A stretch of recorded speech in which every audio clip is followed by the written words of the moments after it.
Right, now we welcome back Gaylor, Montmasson, Clair from Tips. Last year, one of our best speakers, he dropped the bombshell that we were going to expect a paper from government in a few months' time, and literally a few months after he dropped that bombshell, the green paper came out. I think you guys in industry were probably overjoyed and clapping hands and seeing it.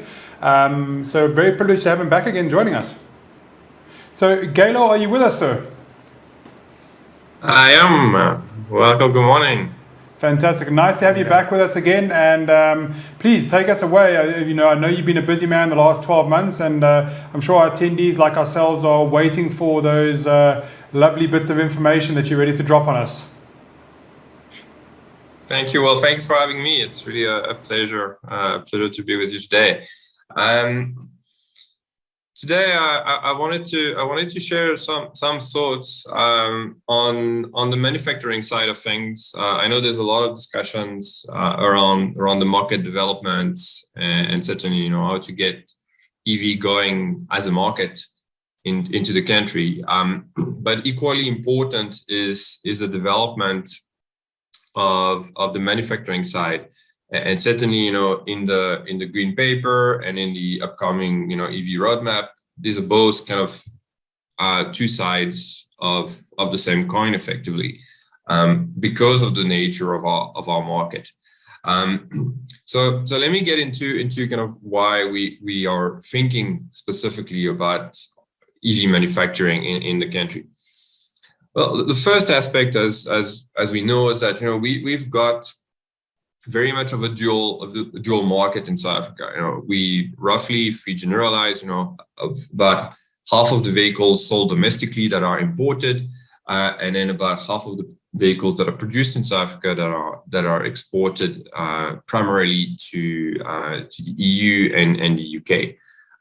So we have that dual market. We have that dual market, which is following the local dynamics in the country, and then we have that other half of the market that's following very much what's happening in the EU and in the UK, which, as we all know, is fairly rapidly transitioning to e-mobility. So that's first kind of really important fact to remember when we're talking about manufacturing of automotives into the country. The second one is the obvious one within this forum, is that, of course, the EV market domestically is still very nascent. I'm not going to really dwell on that. We don't have a lot of sales, and certainly we don't have a policy framework that's supporting the sales or the production of EVs into the country, and that's really something that, of course, we're trying to address at the moment, through the work that we are doing. The third aspect is that automotive manufacturing matters in South Africa. It is considered to be one of the kind of success stories of South Africa's industrial policy. We are only the 22nd largest vehicle manufacturer by global standards, so certainly not a primary player by global standards, but domestically, the industry very much matters. And as I have indicated, it is kind of targeting both the domestic market for about half of that, and then the export market for the other half. And that export market is heavily targeted at the EU and the UK. That's on the right hand side, the exports of automotive product, both vehicles and components, and you can see really the spread in terms of the countries and where those components go. But importantly, the industry is also kind of very much focused on technologies that are included in internal combustion engine vehicles. Our largest export are catalytic converters, but then we also have engine parts, engines, and kind of radiators and parts, which are all required in ICE. Of course, we do have some production of items that are not kind of ICE specific. A door is a door, and a tire is a tire. But quite a large amount of our exports are actually kind of ICE related. And I think as we think about the transition to e-mobility, that is certainly for us something to keep in mind, because we have a large part of the industry that effectively is at risk in that particular respect. The other side of that particular coin is of course what it's going to be replaced with, is the battery value chain, and we know from a South African perspective that the value chain, of course, globally is very competitive. There's a lot of competition, and then we have some niches where we have, as South Africa, a competitive advantage. From our own work, we established that we are not really able as a country to compete when it comes to the manufacturing of cells. It's very hard to compete with China on that particular front, as well as other East Asian economies.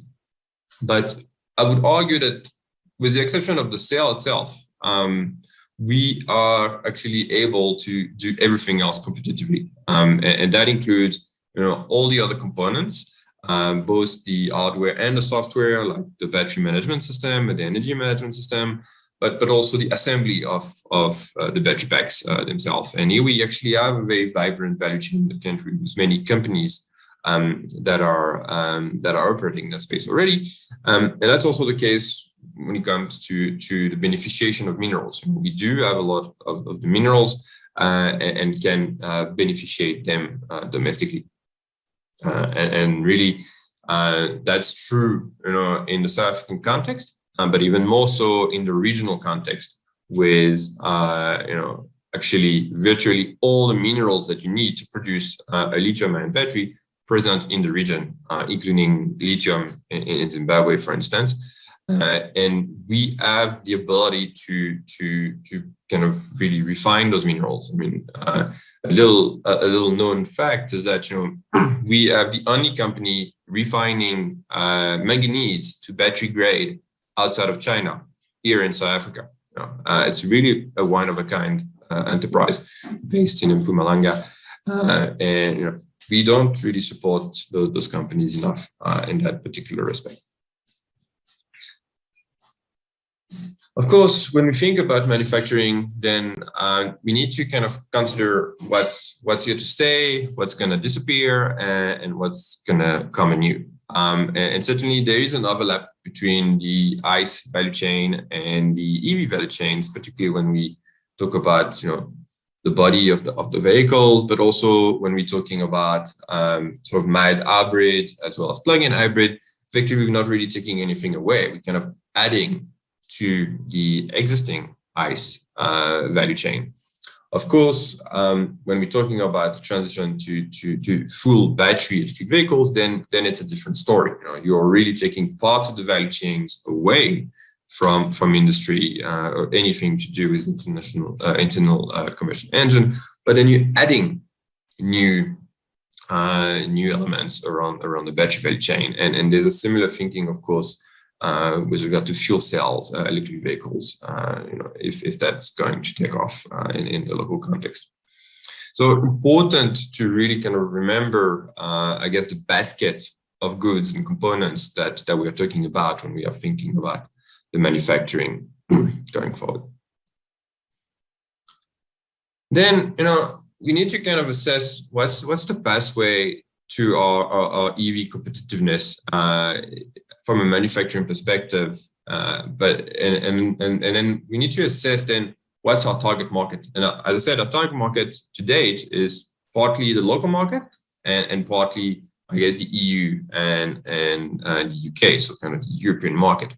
And what we know from kind of the regulations in the EU is that there's certainly a push to kind of hybrid vehicles up to 2025, pushing to plug-in hybrids up to 2030, where then those vehicles are not really considered electric vehicles anymore. And then from there on, from 2030 to in our case 2035, because that's our automotive master plan. But going forward, we're moving towards full electric vehicles, and that's really the European pathway. That if we want to export vehicles to the EU going forward, we gotta we gotta keep with, and we need to be quite aggressive in making sure that we keep with that timeline around introducing hybrid, plug-in hybrids, and eventually battery electric vehicles. In South Africa, we're seeing that certainly for passenger vehicles, we're most likely going to follow a very similar pattern, maybe slightly delayed in time. We are a little behind in terms of timeframes, but we don't envisage a particular different kind of pathway when it comes to transition. We're most likely going to follow the same kind of model cycles when it comes to passenger vehicles. Where South Africa is most likely to differ is when it comes to our light commercial vehicles, our BMWs and SUVs, where actually plug-in hybrid technologies are likely to play a slightly longer role in the value chain. So effectively, when we're thinking about the manufacturing going forward, we need to kind of keep in mind those dual dynamics and this dual reality, that we need to be in line with local dynamics. Whereas, for passenger vehicles, it's going to be almost as aggressive as in the EU, which is, pushing quite aggressively hybrids, plug-in hybrid, and eventually battery electric vehicles. But on the local market, we're likely to see, certainly on the light commercial vehicle side, the plug-in hybrid technology kind of lag a little longer.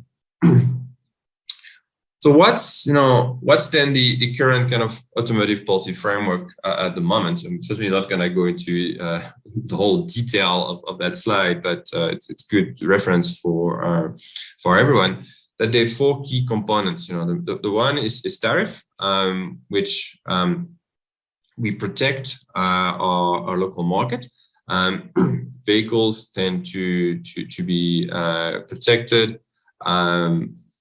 by duties, particularly for the units that are fully imported as fully built, completely built units. But on the other side, any kind of manufacturing operation is also paying duties on the vehicles, the components for the vehicles that are assembled for the domestic market. So, and that's a key consideration. If you are producing in South Africa for the export market, you actually don't pay duties at all. You don't pay tariffs. But if you're producing for the local market, then you are subject to duties. And for EVs, there's no major difference with respect to that particular framework. The one difference, the one anomaly is BEV coming from Europe, which are taxed higher than their ICE counterparts. But any other vehicles, the hybrids, plug-in hybrids, BEVs coming from anywhere else but Europe, are actually taxed at the same level as ICE vehicles. Then we have a series of incentives. We have the volume assembly localization allowance, we have the production incentive, and then we have the automotive investment schemes. There are three kind of incentives that are here to support local manufacturing operations. The VALA aims, it's in the name, aims to incentivize localization. So the more you localize, the more you produce domestically, the more support you're getting effectively. And that's really the crux of the matter. Can you localize a lot of the components? And I guess when we transition to EVs, the key question mark is, can we transition the existing value chain that we have in the country to the new value chain, with the battery being at the center of those questions?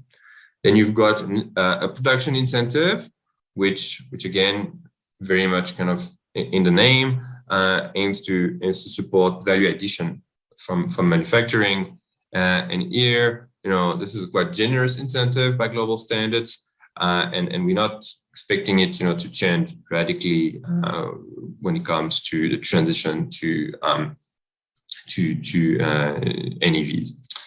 The last component is the automotive investment scheme, and here it's a cash grant for investments. So that's a critical instrument because, of course, if we see, the automotive manufacturers having to build new plants, retool for the production of EVs, they would then, look to that particular incentives. And it's quite a generous incentive again. We can get, for manufacturers, up to 35% for investments to be subsidized by government. And that's for new plants or for kind of retooling of existing plants. So the question is, is this framework really fit for purpose, and does it suffice to support the EV manufacturing going forward? If we think about it, as a framework, the PDP, which is the framework as a whole, which is the Automotive Production and Development program, it's largely appropriate because that's the main instrument that we've been using, and it does subsidize, and support the industry quite largely. And I think that those benefits would stay as we transition to EV manufacturing. However, there's a number of considerations that we need to remember. And certainly, as we transition to EVs, we're likely to see the level of support received by OEMs if we don't change the system to be reduced. And that's a particular case when we move from HEV to PHEV to BEVs. Each transition is a bigger reduction, I guess, in benefits, because effectively we likely, at least in the short term, to import more of those components, particularly the batteries, and that means that particularly for the domestic market, would pay more duties. And that's quite important to remember when it comes to the equations about whether or not it is profitable to produce anything or any vehicles in South Africa. So we must remember that a lot of the basket of components will remain unchanged, but of course there's a lot of EV specific components that would then be imported, and those would carry duties for the local market. Again, for the export market, no duties apply. It's only for the domestic market. So effectively, we then asking ourselves as well, is the incentive kind of fit for purpose? Is there a business case to invest in South Africa from an OEM perspective to produce EVs? The AIS, which is the cash grant for investment, has been very successful in supporting brownfield ICE vehicle model replacement investments. But it may well be that it is insufficient for complete retooling and a change of vehicle. And that's something that, certainly we are looking at, because we certainly seem that compared to our competitors' economies, we are not necessarily offering a system that is as generous for that. And I think that's the crux of the matter. On its own, I think it's a very generous system. The question is, how do we fare by global standards? And if we look at, again, production then for the local market, is it interesting for manufacturers to produce on the local market going forward? We again need to understand the dynamics about whether or not it is profitable to produce EVs, for sale on the local market. The advantage on the local market for manufacturers is that they are protected from some tariff, as I mentioned, and the tariff is 25% on vehicles that are sourced from outside the EU and the UK. And 18% when it's sourced from the EU. And that's the case for all vehicles, with the exception, of course, we mentioned of BEV. But as I mentioned as well, the OEMs have to pay duties on what they import, the components that they import for local production. So that's effectively the differential between those two duties is the protection that they get for local production for the local market. And I guess, again, the challenge is that, as we're moving to NEVs, we're likely, at least in the short term, to import more of those EV components, primarily the battery, which are quite expensive. So you're likely to see very much a deterioration or reduction in the protection of the manufacturing industries in the country. Not because we're reducing the support. It's just a natural increase in the imports of batteries, and you largely see that reduction here in the table in terms of the protection that would be materializing, particularly as we move towards BEVs. So less and less protection for our local industry effectively. So again, the key question is, are we kind of fit for purpose? Can we provide enough support to transition to EV manufacturing in the country? Are the levels of support in line with kind of global standards? There are some questions around this. Important to remember as well that this is just what is available on the supply side, but of course we need to think about the demand as well, particularly on the local market. We can't do much about the demand on the export market, but we can certainly have an influence on the demand on the local market. If we think about what it would be required to have a fairly aggressive transition of the industry, there's 5 effectively avenues that need to be investigated. The first one is we need to support the transition of the local market. We need people to buy EVs domestically because, again, it's about 50% of our market.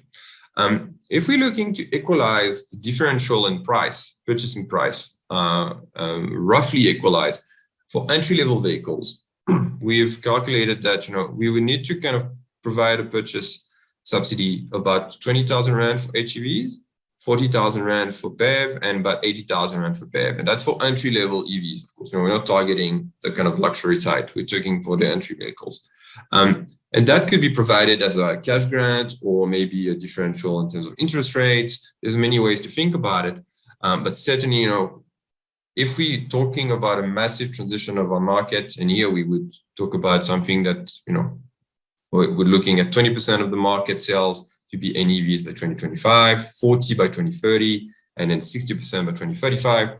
That's the kind of, incentives that we need to transition the local demand effectively. Then, of course, on the demand side, on the supply side, we need to look at the tariff story.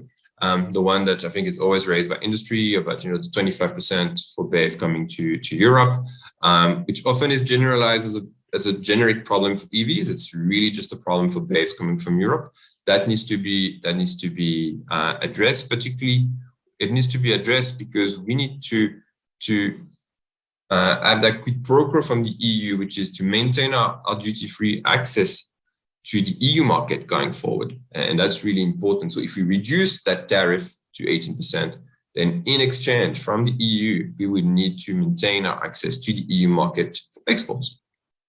And then there's a set of revisions that we think are important to be done when it comes to the APDP. Without getting into too much of the technical details, it's quite important to rethink the level of support that we're providing.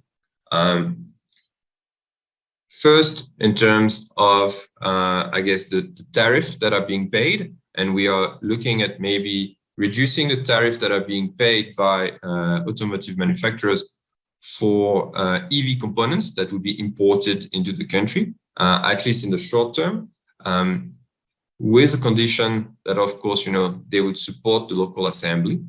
So, if we're not competitive with battery cells manufacturing, let's not penalize ourselves with that. If we have to import it, then let's do that, and then make sure that we build the batteries then domestically, and we open that bill of material. We import the cells, but then we build everything else domestically. So that's kind of the quid pro quo that I think is important. Let's try and reduce that, but then incentivize the OEMs to do everything else. Then we're thinking about is the cash grant for investment sufficient? Thinking that maybe for a short period of time, we would increase that from 30 or 30% to 50%. And that's really to incentivize the retooling. Let's introduce EV manufacturing into the country. Let's provide that once-off kind of support to really get the OEMs to invest into EV manufacturing into the country. And then lastly, we can keep, I guess, the rest unchanged. Maintain the balance of the incentives as is. So effectively, this is what some of the thinking that we've been working on. It's one of the avenues that we think would be very viable for the South African market and the South African industry. Of course, this is one relatively aggressive transition. There's a lot of other avenues that can be entertained, less aggressive transition that could be entertained. But if we want to remain in line with global kind of trends when it comes to our market dynamics, it's not following the EU because we want to follow the EU. It's because the market is there. This is our market. We need to have some linkages with it. Then we think that's what's required. But again, that is one of the avenues that is currently being considered and are working on at the moment. I thank you very much. I look forward to the discussion, and hopefully it wasn't too technical and you managed to follow what I was saying. Thanks so much. Perfect, Gaylor. Well, thank you very much. I mean, as always, lots of insights. I think that a lot of people maybe don't understand, how proactive government is, and having someone like yourself, share those insights and talk to us. I think it helps people understand that there is proactivity out there in government, but government's also taking the approach of allowing research and real science to guide their decision making. I mean, that's what I read. Absolutely, Gaylor, thank you. We must say thanks. It's really been very insightful information, almost information overload. I'm definitely going to have to go back to a couple of those slides afterwards. There's a lot of talk around the quick transition and the steep adoption curve that we're going to see in the EV space. With a lot of the OEMs putting out their dates, final dates where they are totally switching away from ICE incomplete, so purely building only EVs. What is your view and what's a realistic date on when would we see that where the bulk of the OEMs would have then shifted across, and essentially by that time South Africa we should have been caught up already and be there where we are producing EVs as is and exporting EVs ideally? What is your date in your mind? Well, I mean, I think we need to remember that, of course, there's OEMs tend to work with vehicle life cycles, so they tend to produce a vehicle for anywhere around 7-8 years. And I think, we're certainly going to see the bulk of the manufacturing in the global north shifting to EV production within one vehicle life cycle. So, by 2030, effectively, a large amount of that production is gonna shift. I think within 2 vehicle life cycle, so maybe kind of the 2035, you've pretty much completed the transition at global level. So that's a very short window for us to adapt. Effectively 2 vehicle life cycles is not a lot of time. And we do have that difficulty in, as a way it's an opportunity, but the difficulty is that we have that dual market. If we were entirely dependent on the local market, I think we could take not however long we want, but we could take slightly longer to transition. If we were entirely dependent on the export market, then we would just tie ourselves in fully to what's happening with the EU, irrespective of what's happening domestically on the local market, because then you would only sell the vehicles for export. So what happens here would not matter. But we do have that dual market, which makes it slightly more difficult for us to adjust, and is going to force us to certainly introduce HEV and PEVs within one life cycle. So certainly the OEMs, within the next few years are going to need to do that quite aggressively. And then within 2 life cycles, so between 2030 and 2035, fully transition to EVs, and that means introducing BEV quite aggressively. Perfect. Gaylor, I think I've got one question. I want to maybe put you on the spot a little bit. We've got a couple of questions, people asking, without mentioning any names, is TIPS aware of any OEMs that are definitely going to switch to manufacture in South Africa, or at least their components in South Africa? Obviously I wouldn't want you to name any names, but is TIPS, can we are there OEMs who are definitely considering South African manufacture? That's certainly on the cards. I mean the one that is already manufacturing a little bit some EVs is Mercedes. Part of the C-Class manufacturing line is capable of producing electrified vehicles. But that's part of a global strategy, from the part of Mercedes, which when they produce a vehicle anywhere in the world, they have to be able to produce all the drivetrains. So certainly, from their perspective, it's something that they've been looking at. The other OEMs are definitely, considering production in the country, and even one additional one that's not currently present is also considering South Africa as a potential destination for vehicle manufacturing. So that's something that very much is on the cards at the moment. But there's a bit of a chicken and egg, there's a bit of a poker game being played at the moment, of course, between industry and government.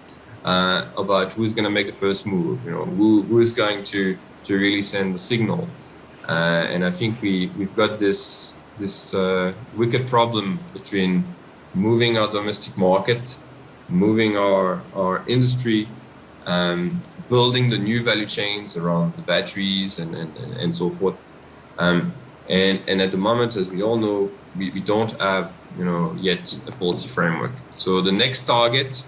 We've had the green paper that was published, it was mentioned and talked about a lot. The next target is a more comprehensive EV roadmap for the country, and that's certainly the next target for hopefully this year to be discussed and released, so that we have that clarity for the country. I think the green paper kind of started to stimulate that discussion.